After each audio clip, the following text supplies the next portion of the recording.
eo amin'ny tontolon'ny fandrarana sy tontolon'ny andramena indray kosa raha moa nisy tokoa moa ny fanambarana izay nataon'ny filohan'ny tetezamita amin'ny famarotana ireo tahirina andramena nanoana tanteraka ary vonona ny anampy ny fitondrana malagasy amin'ny famarotana izay tahirina andramena izay ara moa ny alliance voarigasy sy ny banky iraisampirenena mitako kosa nefa fitantanana mangarahara sy fanjakana tsara tantana ao anatin'ny fanatanterahana izany izy ireo fanadiadiana entin'ny lovara manantseo amin'ny sariny Christian Rakotondramanga.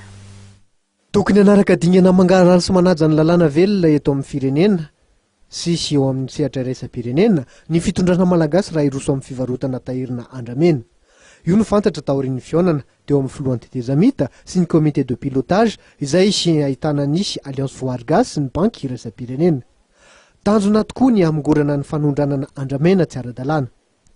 Nampiseho ny fahavononany anaraka sy anampy ny fitoeram-panjakana amin'izany dingana fivarotana andramena zany ireo mpiara-piominatoka sy iraisam-pirenena. Isan'ny sosokevitra narosiny ny fandraisana anjara ara-bola sy ara-teknika mba ahafahana manisa ireo andramena sy ny toerana hitahirizana zany. Eo ihany koa ny fametrahana marika ireo bolabolana andramena ao anatin'ny tahiry aingana dia aingana. Isan'ny noresahana nandritra ny fotoana ihany koa ny fiarovana azy ireo ary ny fiantsonana sampana mahaleo tena iraisam-pirenena manana traikefa manokana mikasika ny fivarotana andramena. Noresahana nandritra ny fotoana ihany koa ny fiarah-miasa eo amin'ny comité de pilotage izay andinika sy anaraka akaiky ny asa izay natomboka.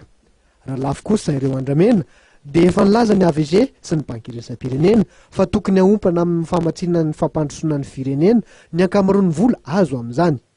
Mitaky fitantanana mangarahara sy fanjakana tsara tantana ihany koa izy ireo amin'ny fanatanterahana zany.